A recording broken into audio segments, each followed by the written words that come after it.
ये बात है साल 1914 की, जब एक 8 साल का बच्चा जापान के एक गांव में खेल रहा था। तभी उसने 4 पहियों पर चलती एक मशीन देखी। ये फोर्ड का मॉडल टी था, जिसको देखकर ये बच्चा बहुत ज्यादा हैरान हुआ।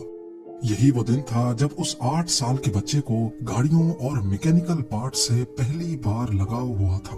इसका नाम था सुचाइरो होंडा, और किसको मालूम था कि आने वाले वक्त में इसका नाम हमें हर छोटी बड़ी गाड़ी पे देखने को मिलेगा। इन 1906 में जापान के माउंट फूजी के करीब एक छोटे गांव में सुचाइरो होंडा की पैदाइश हुई थी। उनके वालिद लोहार होने के साथ साथ पार्ट टाइम में साइकिल रिपेयर का काम भी करते थे। होंडा के 5 बहन भाई पहले ही मुख्तलिफ बीमारियों की वजह से मर चुके थे, लिहाजा उसके माँ बाप को अपने इस बच्चे से काफी उम्मीदें थी। लेकिन उसको पढ़ाई से तो कोई लगाव नहीं था, अलबत्ता अपने बाप के साथ साइकिल रिपेयर करने में होंडा को ज्यादा दिलचस्पी थी। जब वो 16 साल का हुआ तो उसने न्यूज़पेपर में जॉब का एक एड देखा। 8 शुकाई नामी टोक्यो के इस ऑटोमोबाइल सर्विस स्टेशन पे टेक्नीशियंस चाहिए थे। होंडा ने कंपनी को जॉब के लिए लेटर लिखा और खुशकिस्मती थी कि वहां से पॉजिटिव रिप्लाई भी आ गया। यही वो टाइम था जब होंडा अपना घर और स्कूल छोड़कर कमाने की आस लगाए टोक्यो रवाना हो गया। होंडा का ख्वाब तो तब टूटा जब वो टोक्यो में 8 शुकाई पहुंच गया था। कंपनी के मालिक ने होंडा से सफाई सुथराई के काम करवाना शुरू कर दिए और यहाँ तक के उसको बेबी सिटिंग पर लगा दिया। होंडा बेचारा करता तो क्या करता। एक तरफ वो अपना घर और माँ बाप को छोड़कर निकला था, तो दूसरी तरफ उससे फालतू काम लिए जा रहे थे। उसको वापस अपने गांव जाने में शर्म आ रही थी, क्योंकि वो अपने पेरेंट्स को फेस करने की हिम्मत नहीं कर पा रहा था। यही वजह थी कि अगले कई महीनों तक वो वही ऑड जॉब्स करने पर मजबूर रहा। कुछ ही महीनों के बाद 8 शुकाई के मालिक ने होंडा से वर्कशॉप के काम भी लेना शुरू कर दिए। होंडा को इस काम में शुरू से बहुत इंटरेस्ट था, इसीलिए वो चीजों को आसानी से समझ जाता था। चंद महीनों में वो हर तरह की गाड़ी और उनके पार्ट्स के बारे में काफी कुछ जान चुका था। इस दौरान 8 शुकाई ने 2 स्पोर्ट्स कार भी बनाई, जिसमें पहली गाड़ी 8 डैमलर थी और दूसरी कर्टिस। ये दोनों गाड़ियां यूज्ड इंजन्स को इस्तेमाल करके बनाई गई थी, जिन्होंने जापानीज मोटर कार चैंपियनशिप 1924 में पहली पोजीशन भी हासिल की। होंडा अभी तक एक अच्छा मैकेनिक था, लेकिन इस रेस में वो ड्राइवर के साथ इंजीनियर के तौर पे बैठा था। यही वो इवेंट था जिसके बाद सुचाइरो होंडा ने मोटर स्पोर्ट्स को अपना रिलीजन बना लिया। अगले कई सालों तक वो 8 शुकाई में ही जॉब करता रहा और अपने एक्सपीरियंस को बढ़ाता भी रहा।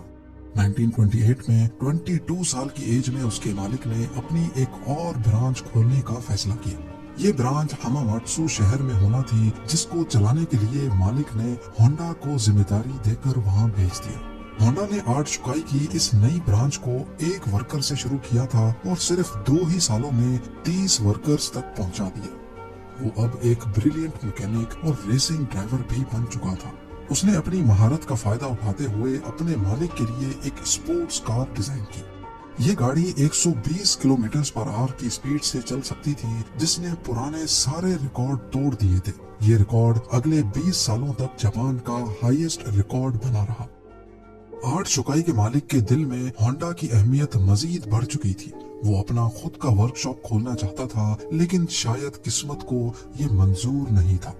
1936 में रेसिंग के दौरान होंडा का एक हौलनाक हादसा हो गया। इस एक्सीडेंट में उसकी जान तो बच गई, लेकिन उसका लेफ्ट बाजू फ्रैक्चर हो गया, शोल्डर डिसलोकेट हो गया और चेहरे पर कई जख्म आ चुके थे। उसको अपनी जिंदगी यही खत्म होते दिखाई दे रही थी। ना वो मैकेनिक का काम कर सकता था और ना ही रेसिंग में हिस्सा ले सकता था। कई महीनों के बाद वो जब दोबारा ठीक हुआ तो उसने 8 शुकाई के मालिक से रिक्वेस्ट की कि वो अब ये रिपेयरिंग का काम नहीं कर सकता, बल्कि उसने आइडिया पेश किया कि क्यों ना वो अब स्पेयर पार्ट्स बनाने के लिए एक अलग कंपनी शुरू करे। 8 शुकाई के स्टेक होल्डर्स ने होंडा का ये आइडिया फौरन रिजेक्ट कर दिया। उनको ऑलरेडी प्रॉफिट्स मिल रहे थे और कोई भी नहीं चाह रहा था कि नया रिस्क लिया जाए। इसी पर होंडा ने डिसाइड किया कि पार्ट्स मैन्युफैक्चरिंग की कंपनी वो अकेले ही खोलेगा। 1936 में 30 साल की उम्र में उसने अपने दोस्त के साथ मिलकर टोकाई सेकी हेवी इंडस्ट्री खोली और अपने दोस्त सिचाइरो काटो को उसका प्रेसिडेंट बना दिया। कंपनी तो वो खोल चुके थे, पर होंडा के पास इसको चलाने के लिए कोई इन्वेस्टमेंट नहीं थी। वो दिन भर 8 शुकाई के लिए काम करता था, जबकि रात में अपनी नई कंपनी के लिए खुद इंजन पिस्टन बनाने की कोशिश करता था। अगले कई महीनों तक वो इसी रूटीन पे चलता रहा, लेकिन उसको कोई कामयाबी ना मिल सकी। उल्टा वो लगातार शिफ्टें लगा लगा कर कमजोर हो चुका था। एक के बाद एक नाकामी उसका रास्ता रोके बैठी थी। तभी उसने मेटलर्जी में महारत हासिल करने के लिए एक यूनिवर्सिटी में एडमिशन ले लिया। 1939 में 3 सालों की लगातार मेहनत करने के बाद वो आखिरकार एक पिस्टन बनाने में कामयाब हो ही गया। अब उसने आर्ट शुकाई से जॉब छोड़ दी और फुल टाइम पिस्टन बनाने में लग गया। पर उसको ये मालूम ही नहीं था कि उसके बनाए हुए पिस्टन में अभी भी कई फॉल्ट्स मौजूद हैं। उसने टोयोटा कंपनी को अपने पिस्टन ऑफर किए तो टोयोटा ने 50 में से 47 डिजाइन्स रिजेक्ट कर दिए। ये खबर होंडा पर बिजली बनकर गिरी, क्योंकि उसके पास अब वापसी का भी कोई रास्ता नहीं था। उसने मुख्तलिफ कंपनीज की रिक्वायरमेंट्स को समझने के लिए पूरे जापान के दौरे लगाना शुरू कर दिए। अलग अलग फैक्ट्रीज में गया, कार मैन्युफैक्चरर से मिला। अगले कई साल उसने मार्केट को समझने में लगा दिए और उसके बाद होंडा ने एक बार फिर से पिस्टन बनाए। इस बार ये पिस्टन सारी कंपनीज के क्वालिटी कंट्रोल पास कर चुके थे। उसको धड़ाधड़ ऑर्डर्स मिलना शुरू हो गए और एक बार फिर से होंडा को अपने ख्वाब पूरे होते दिखाई दिए। ऑर्डर्स को पूरा करने के लिए उसकी कंपनी ने 2000 वर्कर्स को भी हायर कर लिया। होंडा की यह खुशी सिर्फ चंद महीनों की मेहमान थी, ये किसको मालूम था।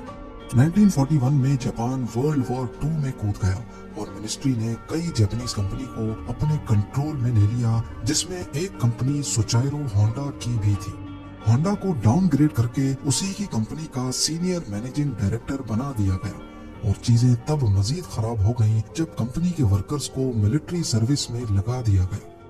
अगले 3 साल इंतहाई मुश्किल हालत में गुजरे, लेकिन 1944 में एक वाकया हुआ जिसने होंडा की उम्मीदों पर पूरी तरह से पानी फेर दिया। एयर रेड के दौरान एक मिसाइल सीधा होंडा की फैक्ट्री पे आ लगा। पूरे मुल्क के हालात बद से बदतर होते जा रहे थे। जापान जंग हारता हुआ दिखाई दे रहा था। फिर 1945 में 2 न्यूक्लियर अटैक्स हुए जिसने जापान की सिरे से कमर ही तोड़ डाली। इस वाक़े के बाद जापान ने अमेरिकन के सामने सरेंडर कर लिया। जंग तो अब खत्म हो चुकी थी, लेकिन होंडा अपना सब कुछ खो बैठा था। उसने अपने बचे कुचे एसेट्स टोयोटा को 4,50,000 येन में बेचे और एक बार फिर से जॉबलेस होकर बैठ गया। ये हालत सिर्फ होंडा के साथ ही नहीं थी, बल्कि पूरा जापान बहुत बुरे क्राइसिस से गुजर रहा था। इकोनॉमी मेल्ट हो रही थी। खाना पानी की शदीद किल्लत और महंगाई ने सबकी कमर तोड़ रखी थी। पब्लिक ट्रांसपोर्ट का मिलना इंतहाई मुश्किल था, क्योंकि जापान में पेट्रोल भी नायाब हो चुका था। इसी दौरान होंडा को जापानीज इंपीरियल आर्मी का एक छोटा इंजन मिला, जिससे वो वायरलेस रेडियो चलाया करते थे। अपनी आदत से मजबूर उसे एक आइडिया आया। उसने सोचा कि क्यों ना इस इंजन को एक साइकिल में लगाकर अपनी ट्रांसपोर्ट का मसला हल किया जाए। इससे ट्रांसपोर्ट आसान भी हो जाएगी और सस्ती भी पड़ेगी। क्योंकि उस दौर में लोग पहले ही महंगाई से बहुत परेशान थे, तो जब उन्होंने यही इंजन एक साइकिल पे लगा देखा तो सबको ये आइडिया बहुत अच्छा लगा। चंद यूज्ड इंजन्स तो होंडा को मिल गए, लेकिन लोगों की डिमांड इतनी ज्यादा थी कि अब होंडा ने खुद का नया इंजन डिजाइन कर लिया। ये हिस्ट्री में पहली बार था कि किसी मशीन पर होंडा का लोगो देखा गया। होंडा के पास इतने पैसे नहीं थे कि वो मास लेवल पे ये साइकिल्स बना सके, लिहाजा उसने 18,000 दुकानदारों के नाम एक ओपन लेटर लिखा। लोगों को होंडा पे इतना भरोसा था कि 3,000 दुकानदारों ने उसको पॉजिटिव रिप्लाई दिया और पैसे भी एडवांस में दे दिए। अगले 3 सालों में होंडा ने एक ऐसी मोटरसाइकिल बनाई जो मार्केट की रिक्वायरमेंट के ऐन मुताबिक थी। ये सुपर कप के नाम से लॉन्च की गई, जिसने आते ही मार्केट में धूम मचा दी। यह मॉडल इतना कामयाब हुआ कि 1958 में इसने अमेरिका की अपनी ट्रायम्फ और हार्ले डेविडसन की सेल्स को भी पीछे छोड़ दिया। क्योंकि होंडा को रेसिंग का बहुत शौक तो था ही, इसीलिए उसने अब स्पोर्ट्स बाइक बनाने का फैसला किया। वो मुख्तलिफ बाइक रेसेस में जाता और जीतने वाली बाइक्स के खास फीचर्स नोट डाउन करता जाता। उस दौर में ऐसे स्पोर्ट्स कंपटीशन रेस से बढ़कर मैन्युफैक्चरिंग कंपनीज के लिए मार्केटिंग का टूल हुआ करते थे। चंद सालों में होंडा की पहली स्पोर्ट्स बाइक लॉन्च की गई, जिसने 1962 इंटरनेशनल रेसिंग कंपटीशन में पहली पोजीशन हासिल की। इस रेस ने होंडा का नाम पूरी दुनिया में फेमस कर दिया। 1960s में होंडा दुनिया की सबसे बड़ी मोटरसाइकिल मैन्युफैक्चरिंग कंपनी बन चुकी थी और 1968 तक ये 1 करोड़ यूनिट्स सेल कर चुके थे। अपनी जिंदगी के 62 इयर्स गुजारने के बाद आखिरकार सुचाइरो होंडा को कामयाबी तो मिल चुकी थी, लेकिन जो ख्वाब वो बचपन से ही लिए बैठा था वो अभी तक पूरा नहीं हो पाया था। होंडा अब कार मैन्युफैक्चरिंग की तरफ भी जाना चाहता था। कई लोगों ने उनको ऐसा करने से मना भी किया, लेकिन उन्होंने किसी की एक ना सुनी। उस वक्त जापान में ऑलरेडी टोयोटा और निसान जैसी कंपनीज अपना बिजनेस जमाए बैठी थी। वहां मार्केट में अपनी नई जगह बनाना काफी मुश्किल था। होंडा ने अपनी पहली पिकअप ट्रक T360 लॉन्च की, जो कि फेल हो गई। उसके बाद स्पोर्ट्स कार S500 लॉन्च की, जिसके सिर्फ 1300 यूनिट्स ही बिक पाए। कई सालों की मेहनत और कई दर्जन डिजाइन्स रिजेक्ट होने के बाद फाइनली 1972 में होंडा सिविक लॉन्च की गई। ये वो गाड़ी है जिसके नए मॉडल्स आज तक पूरी दुनिया में फेमस हैं। 1980s में होंडा मोटर्स जापान की तीसरी बड़ी मैन्युफैक्चरिंग कंपनी थी और सिर्फ 10 सालों में ही ये दुनिया की तीसरी बड़ी हो गई। आज होंडा का नाम हमें cars, motorcycles, boat engines, plane engines और दर्जनों पावर टूल्स पे देखने को मिलता है। सुचाइरो होंडा ने होंडा सिविक के लॉन्च होने के अगले ही साल 1973 में कंपनी से रिटायरमेंट ले ली थी और 5 अगस्त 1991 को उनकी जिंदगी का ये सफर हमेशा हमेशा के लिए खत्म हो गया। उम्मीद है